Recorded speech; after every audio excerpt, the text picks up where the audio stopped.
The WSAV Friday Night Blitz Highlight Show, presented by Truist. Your Week 9 edition of Friday Night Blitz is on the air. We're about to mainline adrenaline for the next 15 minutes or so. I'm not in the field tonight doing Game of the Week because of the Senate debate. Instead, I'm joining my crime partner, Corey Howard, in the studio. How's it going, Corey? Man, it's all good. I didn't know if you were rapping or talking when you were talking that fast. Hey, you know what? It could really be either or. And we're going to begin with homecoming day at Calvary, keeping that energy high. The Cavaliers hosting the Johnson Atom Smashers. Cavs have not lost a regular season game since 2020.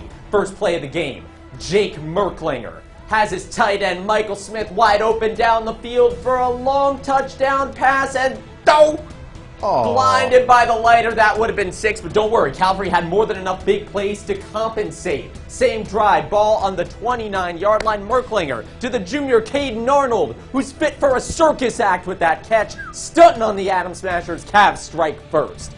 That would not be the last time you hear from Caden Arnold on the night, though. In fact, you're going to hear from him again on this 20-yard touchdown.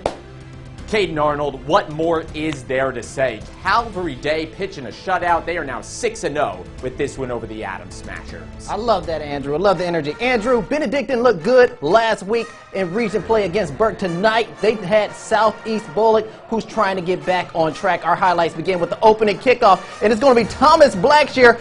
Andrew, I got the feeling he's going to run for a long time. He's going to go a long time. He would eventually be tripped up at the 14-yard line. No!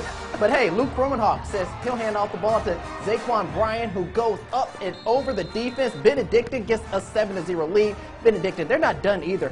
Romanhawk, check him out on the next play. He's going to drop back, and he's going to deliver a beauty. I mean, just a beauty right here, about 50 yards into the end zone. That finds the hands of Thomas Blackshear.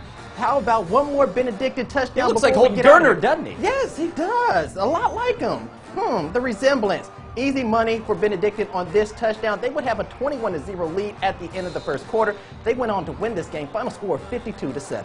Thank you kindly, Corey. Going on over to Savannah High School, the Jenkins Warriors hosting winless Greenbrier. Warriors still running that old school option offense. Troy Smith pitching it out to Jordan Holmes, breaking free for 15 yards. Look at him plant his foot and turn upfield. Very nice. Yes. That's going to set up a field goal for Jenkins. Right down the pipes, they take an early 3-0 lead. Turnovers have been a problem for the Warriors this year. Holmes putting the ball on the turf. Greenbrier recovers. Fortunately for Jenkins, the turnovers wouldn't end up hurting them too badly today. Warriors get the 32-25 victory over Greenbrier. And Andrew hat tip to our sister station in Augusta for these highlights. Islands traveling to Waynesboro to play Burke County.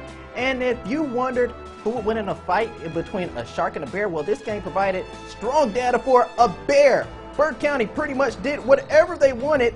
A little dump off to Charlie Dorsey here, and it gets more than 20 yards. Check him out. Go down! Go down! He eventually gets brought down, but that would set up a sweet play for Jeremy Richardson, who goes around the left end and into the end zone. Oof, tough one for Islands tonight. Islands, and this is going to get tougher. They got 2 remaining games against New Hampstead and Benedictine. Burke County picks up the win, 63-0. Islands still looking for that first victory on the season. Bethesda Academy, losers of 2 in a row, taking on Northside Christian. They trailed 15-8 at halftime, but they wouldn't be for long. Tristan Randall on our first play here, the QB keeper, putting the Blazers in the end zone. 2-point conversion is good after this. They're now up 16-15. Now at halftime, a Bethesda Academy coach said that the goal was to hang 30 points on Northside in the second half. This is going to help. The senior Marcus Harris, just over a couple minutes into the fourth, making the room service pick and the house call for 6. Yes. Blazers wouldn't quite hang 30.5, but they did win that second half 24-0. The Blazers are back in the win column, 32-15 overall. They finished the regular season at home in 2 weeks against Buford Academy. Well, Corey, we just reached halftime, but coming out the break, we got something pretty neat, don't we? Yes, you are right, Andrew. And we'll talk about who stood out tonight as our Performer of the Week. Plus, we'll show you the best play that we saw tonight.